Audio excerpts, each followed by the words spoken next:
What is going on, my good people of the internet? Happy to be here hanging out with you where sports meets life. Wake up call with Dan Tortora here with you, not here at Podbean, where sports meets life. Today, as you know, is a Wednesday, which means that we are fully into Dolphin time. Dolphin time with the Moyne Dolphins, and our exclusive multimedia marketing partnership happens every Wednesday at 9 a.m. Eastern time. We underpromise, over-deliver, so we've brought you plenty of Dolphin dives and AD and DTs throughout the first couple of years and change that go beyond this time, and we're happy here on this Wednesday to be featuring AD and DT with Athletics Director Bob Beretta and myself, Dan Tortora, coming to you every first and third Wednesday of each month with AD and DT. We have a lot of things to talk about, including a ribbon cutting, a gold Wave Induction Ceremony happening this weekend, and Division One so far. Then, in the back half of hour number one, we'll jump into my Jacksonville Jaguars conversations, my one-on-one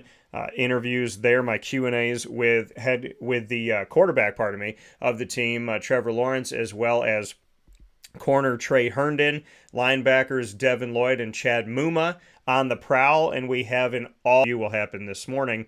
And then we'll get into hour number two, which will end this video and start a new video with the Fantasy Football in Focus segment, proudly presented by the Wildcat Sports Pub, where we'll be talking about all NFL Week 3 games, and very excited about that. And I thank people all around the country and the world that write into us weekly. Truly cannot thank you enough for that. So with that being said, on screen right now with me in AD&D, Dan Tortora, in our exclusive multimedia marketing partnership to speak on a lot of happenings on the Heights. There is never a dull moment at Moyne College, and in all the right reasons. So I'm very excited this morning to have a lot of things on our plate to digest here for the Moyne Dolphins. So Bob, how are you? I'm excellent, Dan. How are you today? I'm doing well. I'm doing very well. So I want to start right with the ribbon cutting. You and I have talked about this for a while. On the day, on D1 day for the Dolphins, you and I had an opportunity to stand on the construction site and have the concession stand as well as new restrooms right behind us as they were working on it.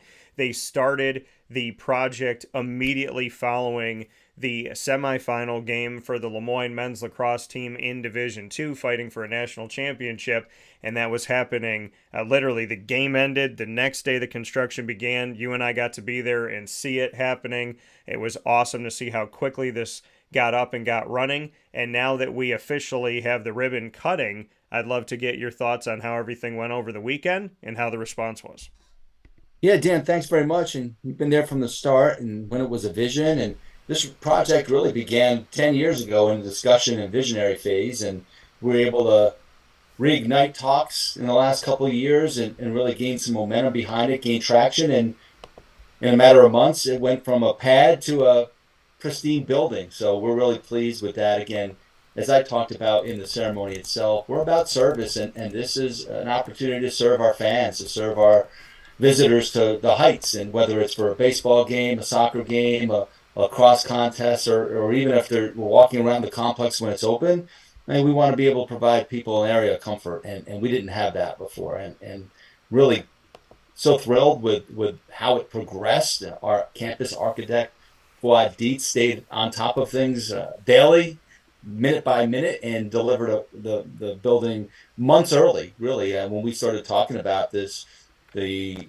target date was November for completion, and here we are, September 17th, and we had the ribbon cutting ceremony, and the building is in use, and we had the concessions working so our fans could grab a snack and something to drink, and certainly use the rest areas. So really a beautiful building, and I think continues to finish off that complex in that area into a high quality venue, not just for and because of Division One. Really, what our fans deserve when they come to visit and support our athletic teams.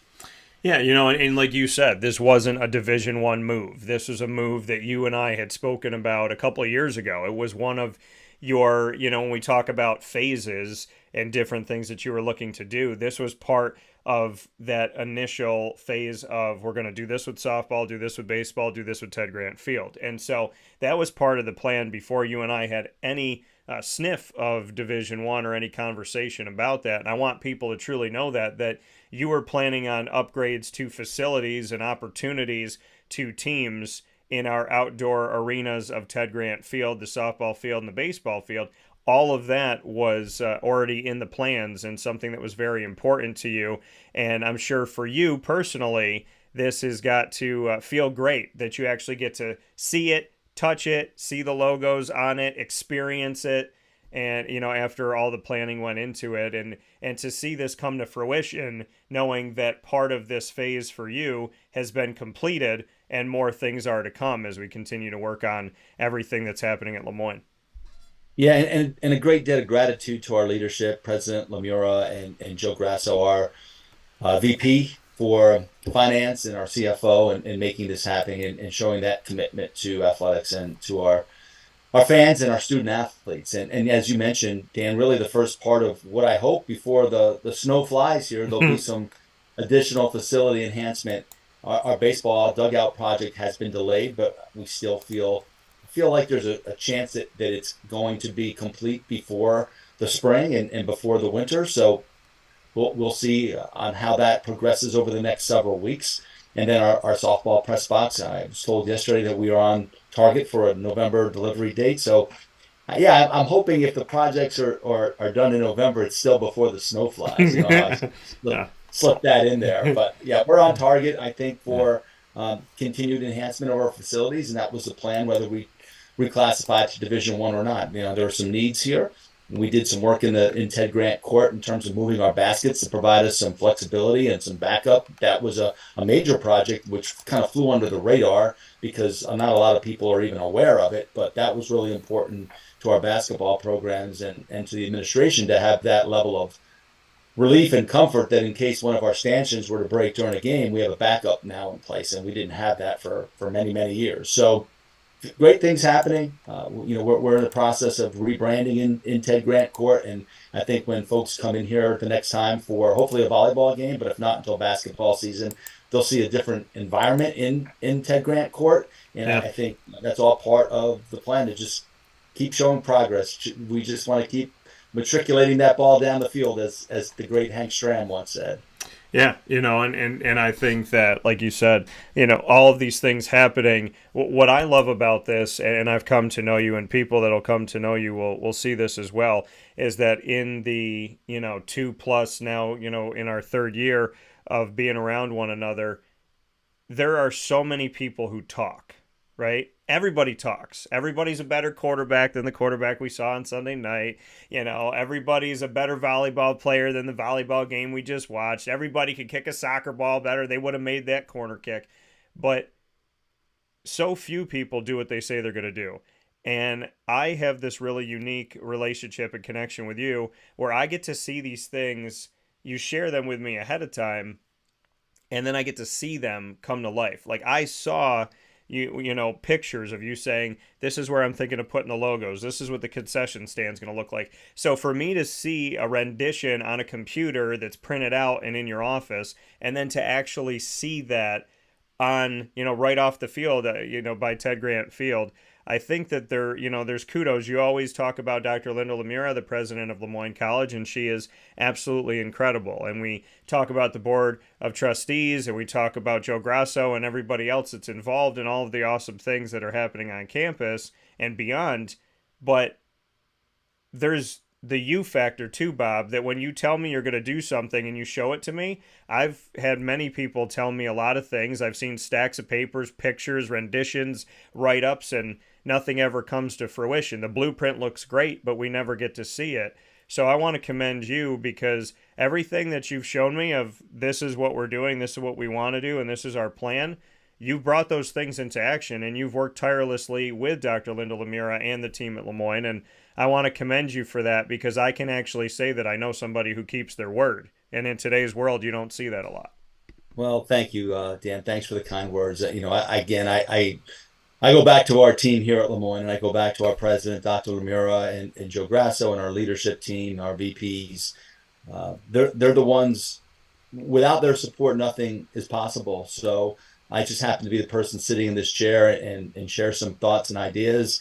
And they've been very supportive of us being able to advance the program. So I have a great deal of gratitude towards them for allowing me the opportunity to sit in this chair and lead the athletic department and provide a vision. But ultimately, without their support, that vision is only a dream. And so fortunately, the dreams have become reality. And again, I thank our leadership for making that happen. Yeah, and exciting to see a ribbon cutting, exciting to see all these moments. We talk about exciting moments, monumental times in history, and one of those things is going to happen this weekend with the Gold Wave Hall of Fame Induction Ceremony 2023.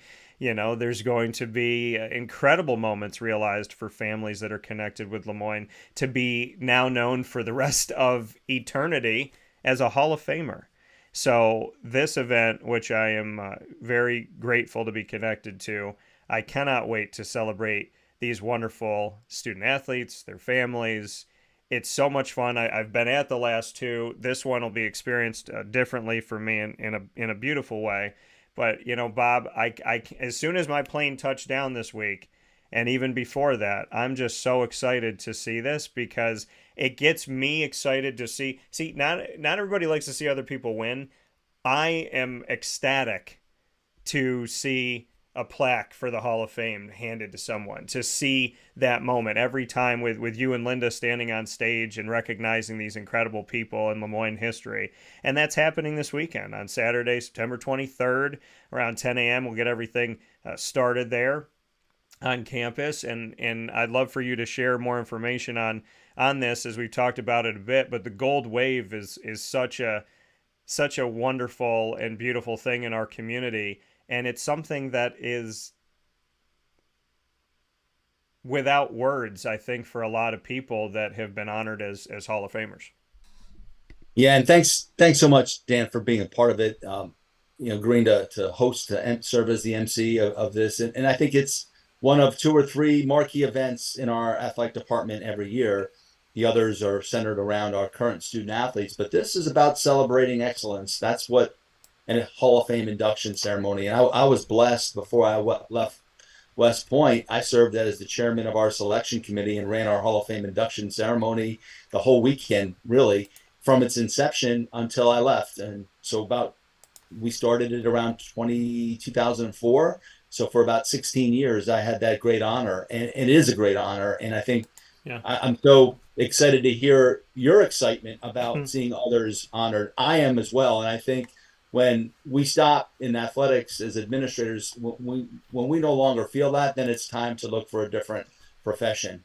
Now, for me to be able to share what is absolutely a lifetime highlight for those individuals, we are honoring them at the highest level. They are achieving at the highest level of their collegiate careers, and it's being honored in these cases 20 years later, right? In Jeff Justice, a baseball player from the class of 2004, Amanda Keegan, a women's lacrosse player from the class of 2007, Mike McDonald, a lacrosse player from the class of 2008, and the 2009 men's soccer team here. Like, this is a lifetime achievement that it may be unparalleled in that segment of their life, right? In terms of athletics, this is the pinnacle. And for us to be able to honor and celebrate that excellence, it gives me goosebumps every time I have the opportunity to call one of those individuals and notify them, have the great honor to tell them that they were inducted or selected for induction. The induction takes place this weekend. And I get goosebumps now as we speak, because I know what it means to those folks. And I was a college athlete, and I will never be inducted into our Hall of Fame at St. Bonaventure. But I know what that means, and I know how important that is to those individuals that sacrifice so much, and their families. And you hear it in their induction speeches, right? Their acceptance speeches, when they go back to their days as youths, and how many folks had such impact on their lives to get them to this day. So it's a highlight for me every year. Yeah. And I really can't wait to take part in that on Saturday. I'm thrilled that you're going to be there to share it in a even more meaningful way this year than you have in the past. And you've been such a great supporter of this event. To have you now serving as our voice, as our face, and the MC for that is truly meaningful for me. And I know that it'll make a great impact on those in the room. So thank you. Well, you gave me the opportunity, and and again, I mean, I'm speechless. I'm getting to a place where I'm getting some speech back so that I can be ready for the weekend. But being asked that by you, and of course, in the way that you are, that you waited to talk to me face to face and to have that conversation, I'm greatly honored. I've told my family, I've told my friends, my parents will be there, and to be 37 years old and to have your mom and dad say, like, when is it, and they want to come, it brings me back to, I'm in my 30s, yet it's like, here are my parents still showing up like they did to every talent show, like they did to every game, and like so many things that were a part of my life. So to go out there, and when I see them sitting there that day, that day is about everybody else but me. And I'm going to have to fight myself from getting a little teared up because of the fact that, there's that support and there's that love there. So, this room it's a special room. I implore everybody, I shared the link, I'll share it again, but I implore you to get tickets. I implore you to register and to come, because it really just is a room filled with love. It's a room filled with kindness, with respect, with love, with reverence, with enjoyment. And it just really shows what the Finn family is all about, what Bob and I talk about so much. And it's a couple hours of your life that you'll be so grateful that you took. So I can't wait. And like you said, you get goosebumps. I get this like this feeling in my chest, like, let's go. And I get pumped for it. I get amped for things like this. So I'm very honored to be the master of ceremony. I cannot wait to honor these wonderful inductees and to see their names forever etched in history. And I love when you get up there for a few minutes. I love hearing Linda. And what I love every single year is, you and Linda both have your personalities, and what bonds you is how you treat people and just how kind you are and how good you are and how you're the people that you say that you are. And then you get up there and you have this fervor and this fire and that feeling of like, let's jump into battle together. And then Linda comes up there and she'll just take a breath and she'll go, hi. And everybody kind of stops and they laugh, and she's just like, God, y'all look good. So there's just these beautiful personalities. And I think that, you and Linda accent each other so well because you care and it comes through. And you come through as, like I said, that like military guy going into battle. And then Linda comes in as like the military reverend, so to speak, saying, hey, we got this. So I love it. I love the two messages. I love the way you guys bring it across. Hopefully I made sense of that to you, because I'm trying to paint a picture that when you and Linda are in a room, it causes people to listen, and I'm always excited to see what you guys are going to say. Well, thank you. We'll keep it brief and allow the inductees their moment to shine, but we'll kick things off and welcome people, and some passionate people. You put passionate people in a room, and usually great things happen. And I can tell you, Dr. Lemura is unrivaled in her passion, and I've been accused of being pretty passionate about this industry and our students and athletes as well. So yeah. I'm just really looking forward. It's a highlight event for me, and to see, I think you summarized it perfectly. It's a room full of love. It's a room, we're there gathered in one room to just celebrate excellence, and yeah, it's a special moment.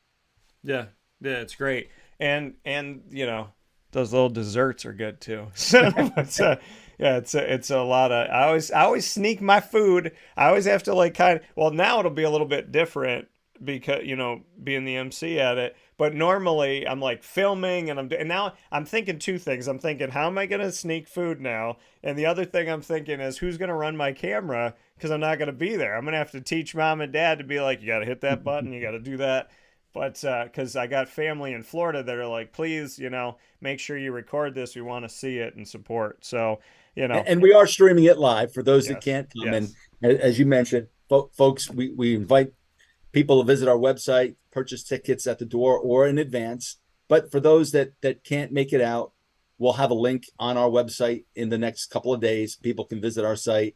And if you can't make it out to James Commons on the campus of Moyne College on Saturday at 10 a.m. The ceremony will start at about 11 a.m. and we'll start streaming maybe 5 or 10 minutes prior to the ceremony, about 10:50 a.m. on Saturday. Yeah, yeah. So we implore you to come out and hang out and have a good time with us in the James Commons. If you can't make it, like Bob said, to join us on that stream and to make sure that you connect that way. So if you are out of town and you got something going on, there's nothing like grabbing a cup of coffee and in the hotel room on a Saturday morning and turning on that stream and getting to see that as well if you can't make it to campus. But so many of you have every single year. You pack the place, and I look forward to seeing you all on campus that can make it out. We really do look forward to it. And yeah, I could talk about it all day because I feel it in my skin right now. I'm very excited to see this moment come into fruition. And it's like, and they stay with you. Every time I meet the inductees and I interview them, and then you see them again in the community, they come back to Lemoyne, it sticks with you. And that to me is such a, that speaks to the people that are inducted, is that they leave an impression. They've left an impression on me positively. And, that one conversation, that one moment where they were honored, like I hold on to that and I get to continue to see that. So before we wrap up here, the Division I side of things, we've seen golf in action. We have seen volleyball, men's and women's soccer. We've seen cross country. There's a lot of things going on the Heights. So as we've been in Division I here for, a little bit, and it's hard to believe. It feels like it's been months, but it hasn't been months. It's been July 1st was the official day, and then we saw soccer kick things off, pun fully intended, on the women's side in the middle of August. So here we are in the middle of September. Bob, what are your thoughts so far on how our teams have competed and how the Dolphins look like flipping around in D1 waters now?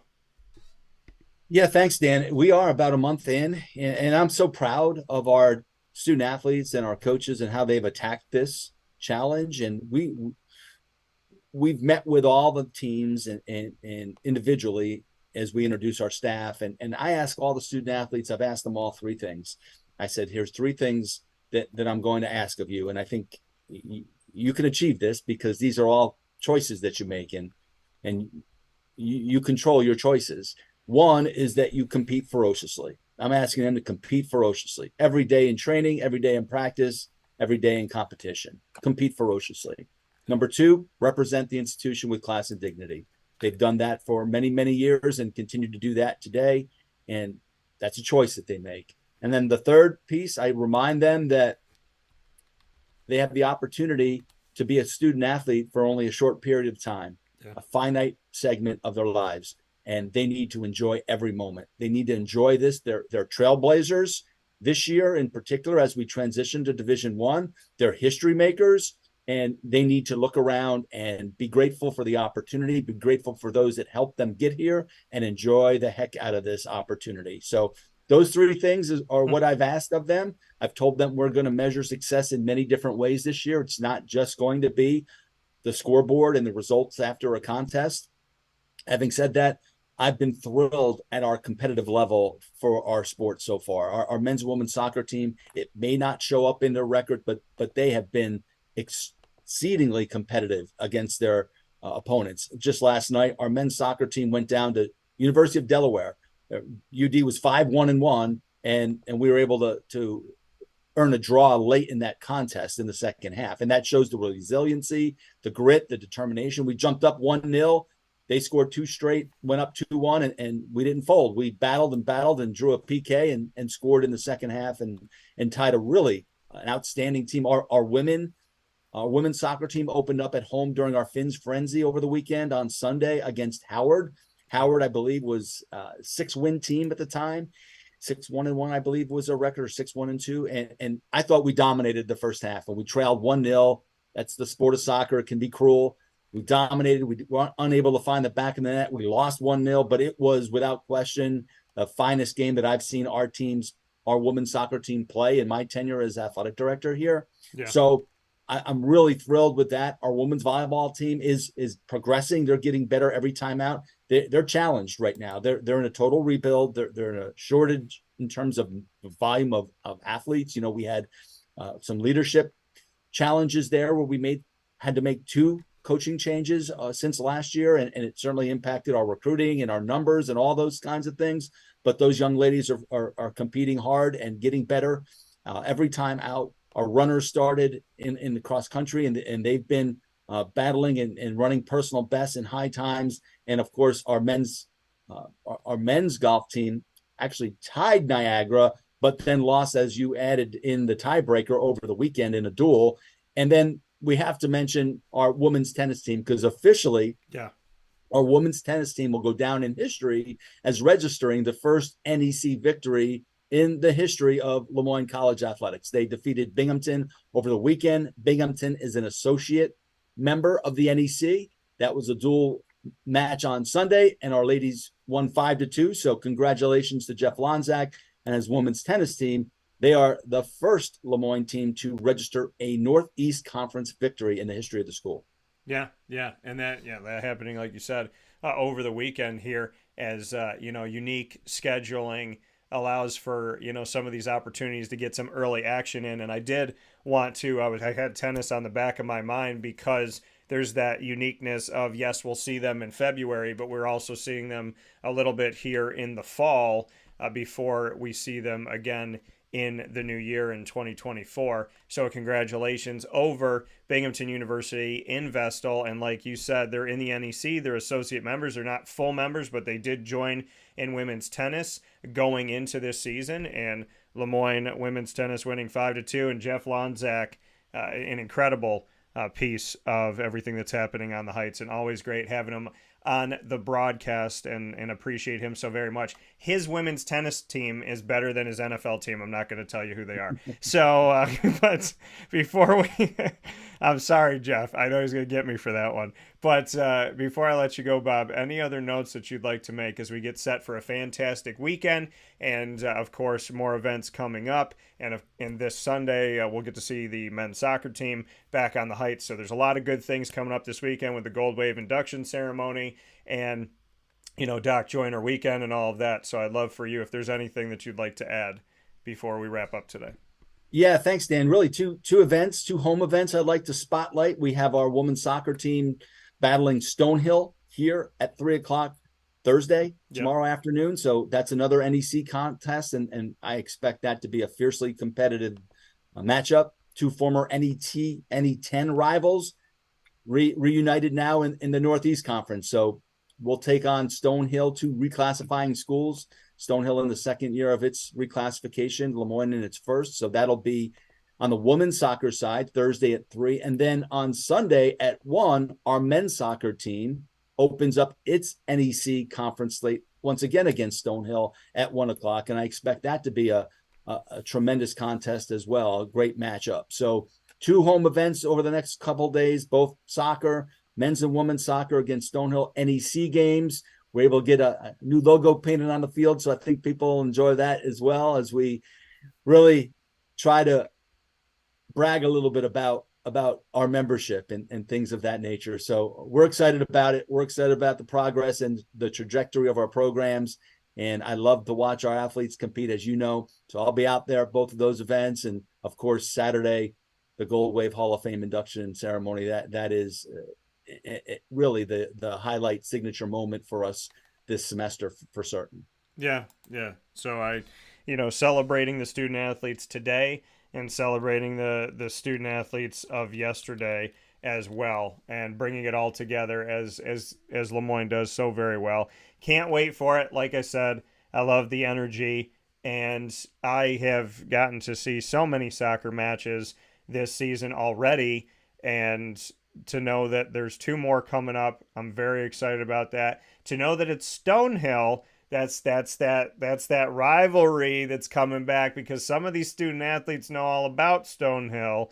So they know about Merrimack and they know about Stonehill, and that little connection, okay, we're the little brother, little sister. No, not at all. So I know that there's going to be some fights on the fields for those, and I'm excited to definitely see them. And I want to thank all the teams for everything that you've done here in the fall semester. You have fought hard through a lot of adversity, through the move to D1, through coaching changes, through, changes with just everything that comes with the Division I move. You've handled it with class, you've worked your tails off, and you've done what you could to be competitive. So to all the men and women on campus at Moyne, thank you for being who you are. And I look forward to someday maybe getting to see you all in the Gold Wave. And Bob and I can say we were here when that happened. So I think there's going to be a few of those because the, first NEC win, first games, first victory in Division I can see some of these teams and these individuals down the road. But I want to thank the student athletes and coaches for getting out there and fighting as hard as you do and just giving us something fun to watch. I really do appreciate it because it's more than wins and losses. Bob, as always, I want to thank you and everything that you have done. Thank you for the honor of this weekend. I emphatically said yes. I didn't even think about it. And like I told you before, you said, what if there's something else on Saturday? So I guess I'm going to be late. But I definitely look forward to the opportunity. And I cannot thank you enough for that. And I am so thrilled to take a back seat and honor these wonderful human beings that are coming back to campus. It always warms my heart. So thank you for that opportunity again, and thank you for all you do. Yeah, thank you, Dan, and we look forward to having you here Saturday. Can't wait to have you join in celebrating our excellence and the excellence of so many. Absolutely. Well, we'll talk soon, but we have to always end the way that we do. So on 3, 1, 2, 3. Fins up. We'll talk with you soon. Thanks, Bob. Take care, Dan. Thank you. Take care. Here on Wake Up Call with Dan Tortora, where sports meets that thing called life. Cannot thank you enough for being a part of the show. The first and third Wednesday of each month, like today, we have AD and DT with Athletics Director Bob Beretta and myself, Dan Tortora. Every second and fourth Wednesday, we bring you the Dolphin Dive, diving into stories of student athletes, coaches, administration, future Dolphins, and alumni. Under promise and over deliver. There's been a ton of Dolphin Dives in this first month of them joining Division I and all throughout our 2+ years. So make sure you check out all of our content with the Dolphins by going to youtube.com/wakeupcalldt and clicking subscribe. We'll take a step aside for a fast break. When we come back, the first on the Prowl of the season as the Jaguars, in my 13 years of coverage on site, on location for the most part, throughout those 13 years, obviously there's COVID and different things that have gone on, but in my coverage of the Jacksonville Jaguars for over a decade now, on site, on location, and my coverage of the team and following of the team since they came into the NFL in 1995, it is my honor and my privilege that when we come back after this fast break, you will see for the first time ever the new intro for On the Prowl, and we'll get into my conversations with 6 of your Jacksonville Jaguars coming off of the 17-9 hard-fought defensive game, yet loss in their home opener of 2023-24 to the reigning national champion Kansas City Chiefs. That's all coming up right after this, where sports meets life. Hi, this is Amy from Mother's Cupboard, home of the Whole Frittata. We are open daily 6 a.m. to 1:30 p.m. For takeout orders, call 315-432-0942 and tune in to Wake Up Call with Dan Tortora for our monthly food challenge and try our Wake Up Call signature menu item available 7 days a week. Here at Mother's Cupboard, we are Central New York, and it's our honor to serve you. Ma and Pa's Kettle Corn and Popcorn Factory remind us that every day is worth celebrating. Find them at 201 Old 7th North Street in Liverpool, New York. Open Monday through Saturday in-store and all the time online at maandpaspopcorn.com. Serving our Central New York community and beyond, you can order all throughout the country at maandpaspopcorn.com. And remember to get your tins, which have in-store half-price refills forever. Ma and Pa's Kettle Corn and Popcorn Factory, available to you for fundraising and all of your events by calling 315-450-6272. That's 315-450-6272. Ma and Pa's Kettle Corn and Popcorn Factory. How corny are you? This is Jimmer Sikowski, owner-operator of Chick-fil-A Cicero, 7916 Brewerton Road in Cicero, right in front of the Home Depot. I had a deep feeling that God wanted me to do something bigger with my life and to help people, help others. I kept putting Chick-fil-A in my life, and I realized as I was going through the franchise selection process that positively impacting the lives of others was really core to what we do here at Chick-fil-A. First of all, it starts with the food. The food is brought in fresh daily. We bring in local produce.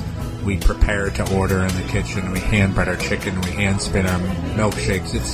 It's great food. It doesn't taste like fast food. I think the second thing is the way people feel when they come in a Chick-fil-A restaurant. It's different. We try to treat people with intentional kindness here, which is very different and deeper than good customer service. And so I think it feels remarkable for most people to come in a Chick-fil-A restaurant. And then lastly, the impact that we try to have in the community is very different. It's a big part of the expectation of every operator of a Chick-fil-A restaurant is that they're actively engaged in their community, they're a leader in the community, and they're making a difference. When they realize that what we're striving to do is to shine a little light in their life, that's a very, very different experience than you will have in any other quick service restaurant.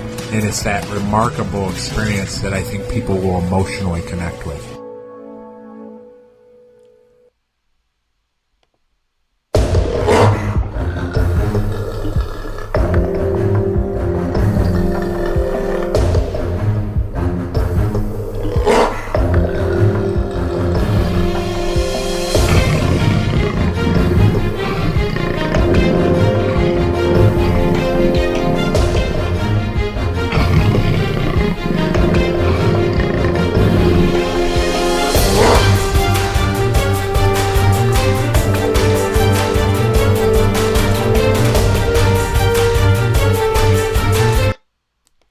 What's up, my good people of the internet? This is On the Prowl, inside a wake-up call with Dan Tortora. That's what I've been calling my coverage of the Jacksonville Jaguars and my one-on-one conversations with the players and coaches over the years. On the Prowl is back, and my opportunity to bring you the Jacksonville Jaguars continues by the grace of God, and I can't thank him enough for that.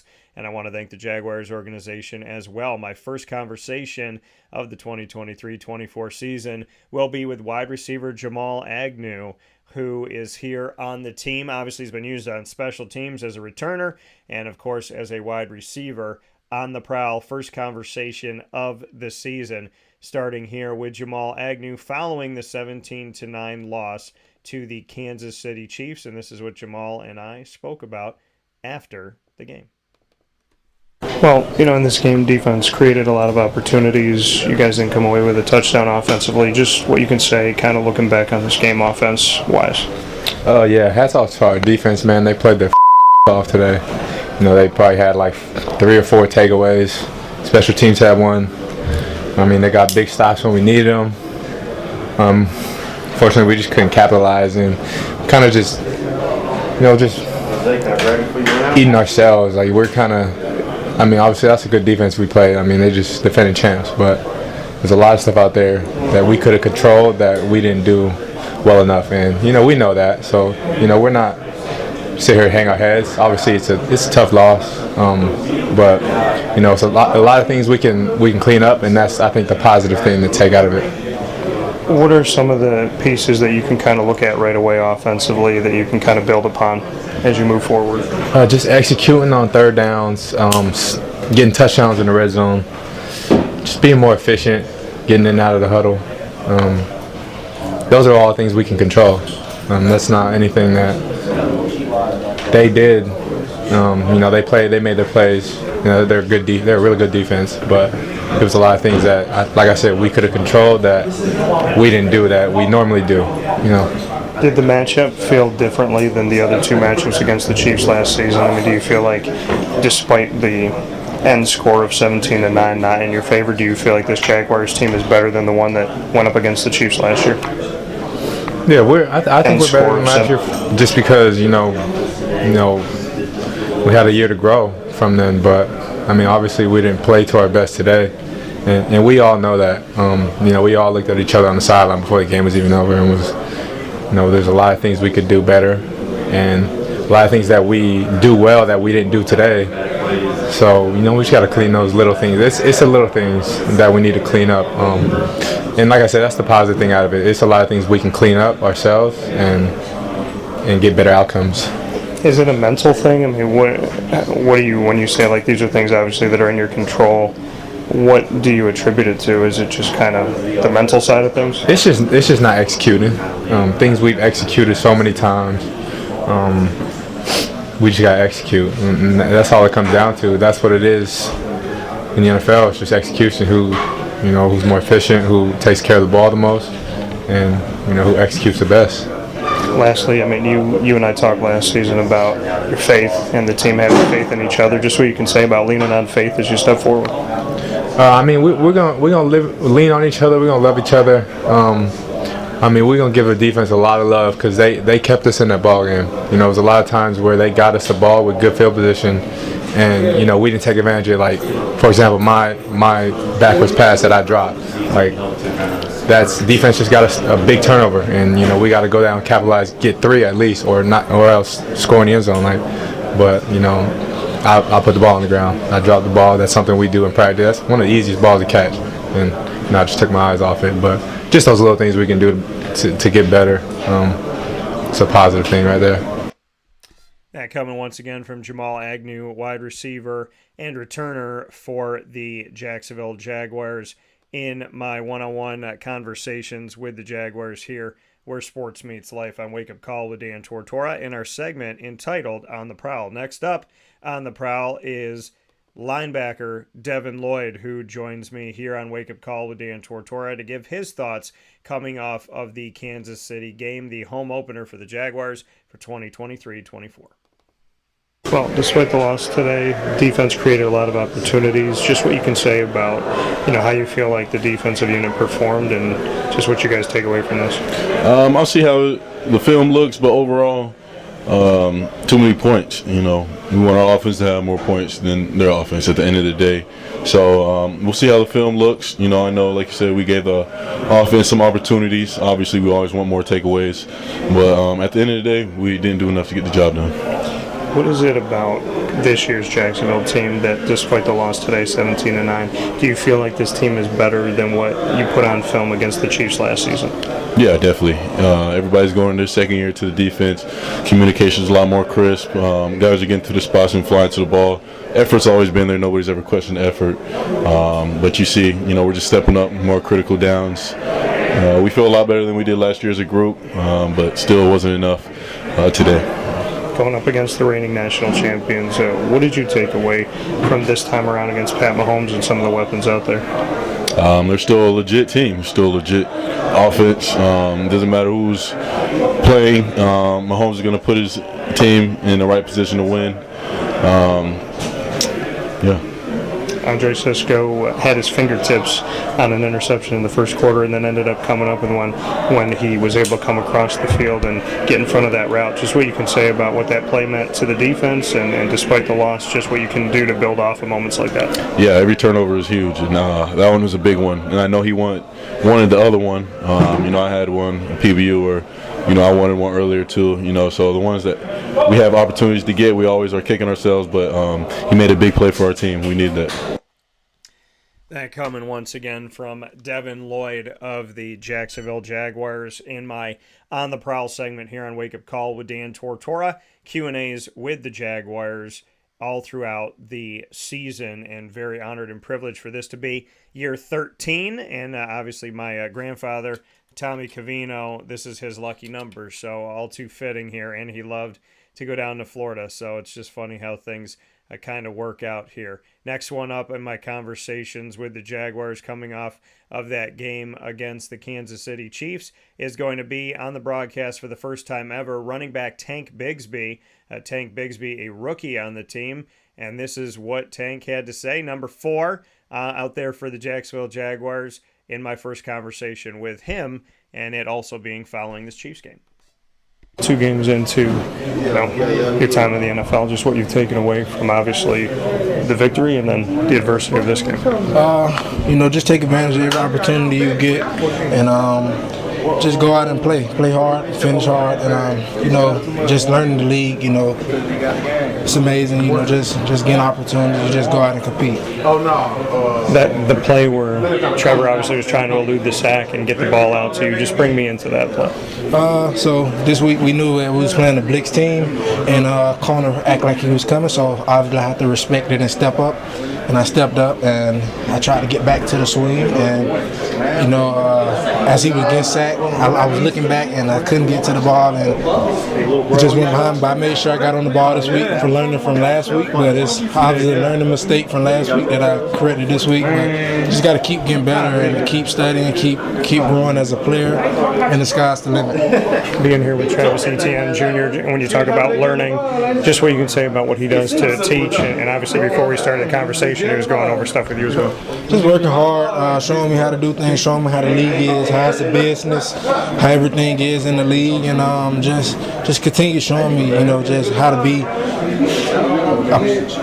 like, I don't know how to put it, showing me how to be great in the NFL, basically. So, you know, just talking to me, teaching me stuff, and a great leader. So, sky's the limit, like I said before, and just looking forward to next week. With the NFL, it's so hard to get that opportunity, right? So when you hear your name and you have that, and then you go through training camp and you're on the 53-man roster, and then you get out here and we get to actually see you in these first couple games, just what that's meant to you when you go back to some of those sleepless nights when you were working hard, dreaming about something like this. It means a lot to me to be able to go out and get an opportunity, because you never know when they come and you never know what, you know. So when I get my name called, I always be ready. I'm always next to coach, asking coach what's the play, even when I'm not in, trying to put myself in that position for when I do get in that position. So growing, learning, and everything gonna be great. So can't wait. To have a name like Tank and be a running back, just what you could say about how, you know, you utilize that and maybe how that's become just, you know, your identity, so to speak. I run hard, and I got a little finesse to me, so I just do what I do, and just continue to get better, like I said, and just wait for my opportunities to come. That coming from Tank Bigsby here on Wake Up Call with Dan Tortora, one of my favorite names in the NFL, and great to talk with Tank for the first time. Somebody who's coming back onto the show, a cornerback, Trey Herndon, someone who I have spoken very highly of over the years. I don't think he gets the respect that he deserves in the trade where Jalen Ramsey left the Jaguars during the season. Trey Herndon stepped in such a big way and really did fill in and have some key moments and help this team out. He's one of, you know, on these teams, they call you the old head, right? The guys that have been around for a minute. And Trey Herndon's been around for a minute with this Jacksonville Jaguars team. I look on the roster every season to see, is he still there? You know, are they keeping him? Because I feel like he's one of those assets you don't want to get rid of. He's seen the adversity. He's seen the ups and downs. He's filled in key areas, like I said, and he's been a member of this secondary that can speak from that veteran status, speak from being a part of this city, of this franchise, and I just feel like he offers a wealth of knowledge and experience that you wouldn't want to lose. So I always appreciate speaking with Trey Herndon, and here's my conversation with him coming off of that Chiefs game. Creating opportunities, you and Rayshon down the stretch, just trying to make sure that the offense got the ball back. Just what you can say about some of those big-time plays to force those punts later on in the game. Yeah, man. You know, playing, I respect the Kansas City, but our mindset is always, bend, don't break. So, we're going to, whatever we can do to try to put the offense in position, that's what we go out there to do, and of course, we could do better. I could do better. But yeah, it's been no break mentality. We go out there every possession with that mindset. So. How do you look back on a game like this that seems like it was never out of reach? Yeah, man, it's it's ebb and flow of the game. But with this team, we've been together, and we play together. And on defense, we just believe that we're never out of the game. So even with the ups and downs, man, having that confidence that we can get a stop, having that belief in each other, so it's a tough loss, but it gives us something to build on for the duration of the season. When you play a team like Kansas City this early in the season, I mean, you've spent time in the NFL over the years, you know, you're a vet. Do you feel like a game like this so early on can actually help a team because it's an early game? Absolutely. You know, not only because it's early, but, you know, them defending Super Bowl champions. So when, you know, you take an L, but you see the good and the bad, stuff to correct, you know, then you keep from making those same mistakes as we, you know, proceed during the season. So, yeah, it's a tough loss, but, you know, if we watch the film, 24-hour rule, man, get our minds on Houston next week.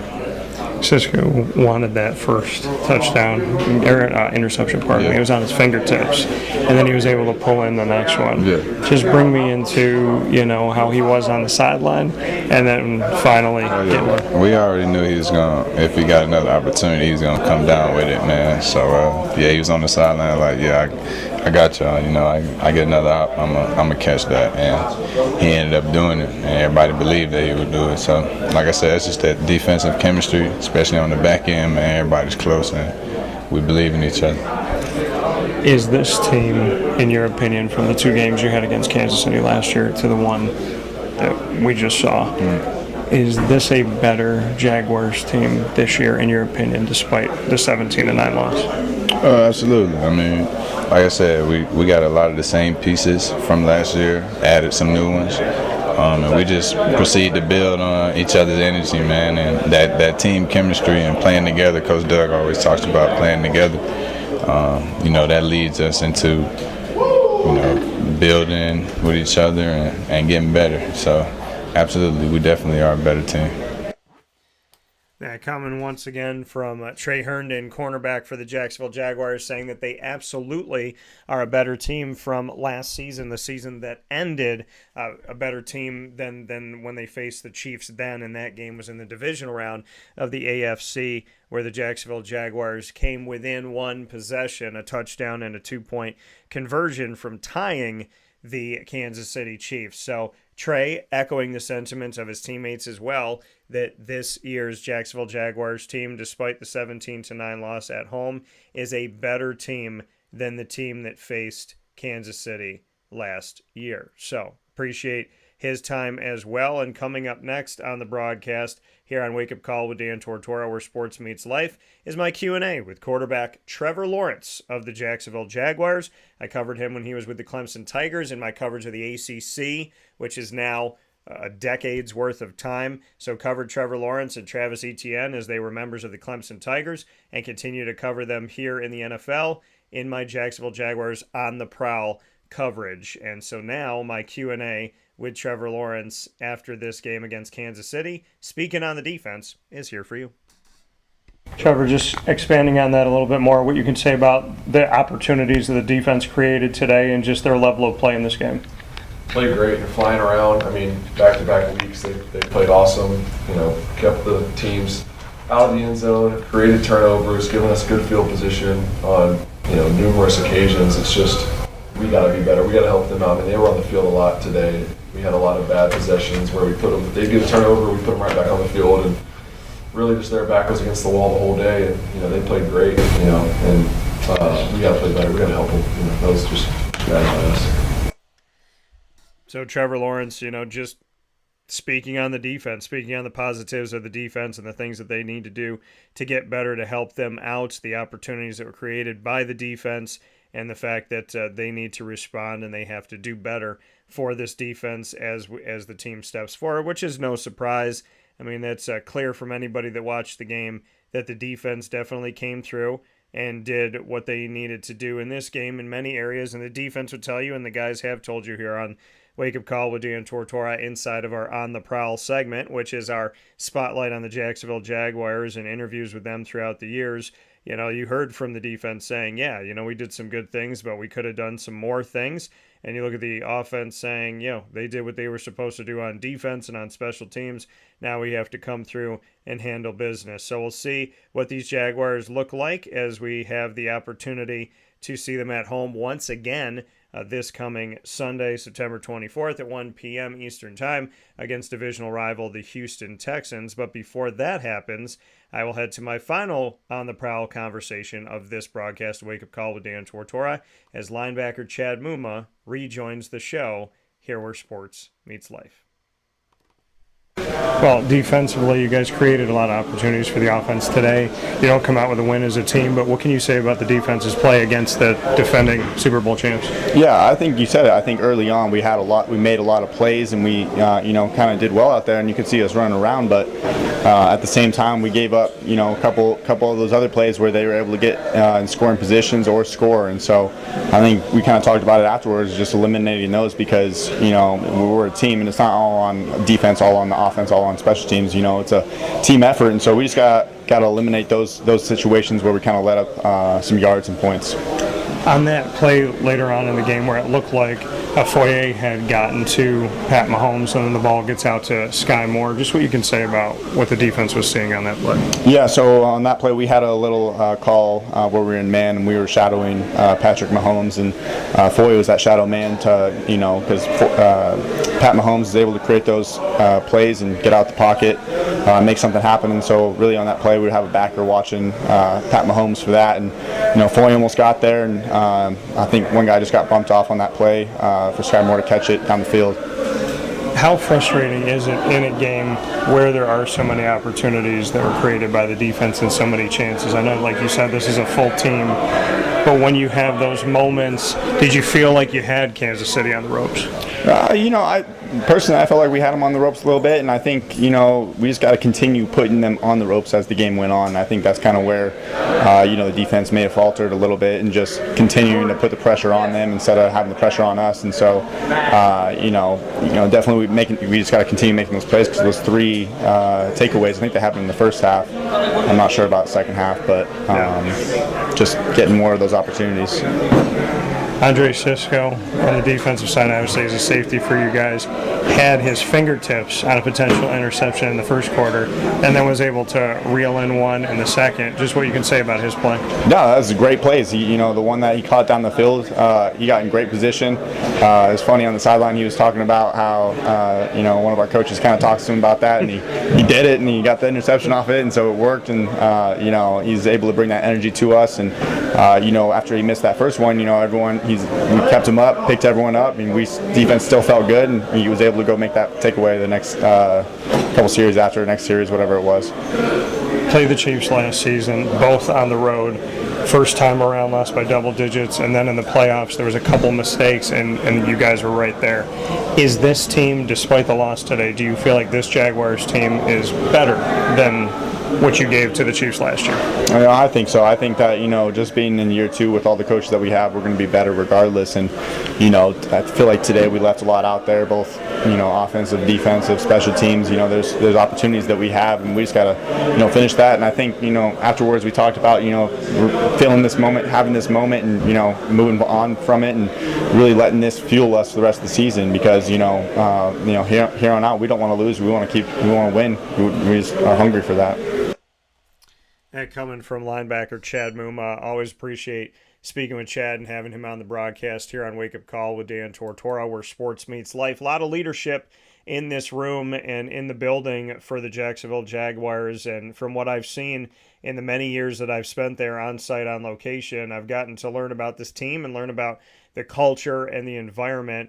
And I feel like, the leadership here now is just, I think last year it was great. I think this year it has the potential of being great as well, and I look forward to what we're going to see as this season progresses. And speaking of progression, we are going to progress into hour number 2 here on Wake Up Call with Dan Tortora, but on a Wednesday, what we do is we split up the videos. So typically, Monday through Friday, you see our video 2 hours time all the way through. This time around, on Wednesdays, we split it in two because our fantasy football coverage has been so deep over the years, and we've spent so much time on it. We want you to be able to get your fantasy football information quicker and easier. So we cut the broadcast into 2 videos on Wednesdays, so your fantasy football owners out there, all of you that are watching and listening, can get all your advice in your own separate video, because I care about y'all so very much. So we're going to take a step aside here from YouTube and Facebook, and we'll be back with you momentarily for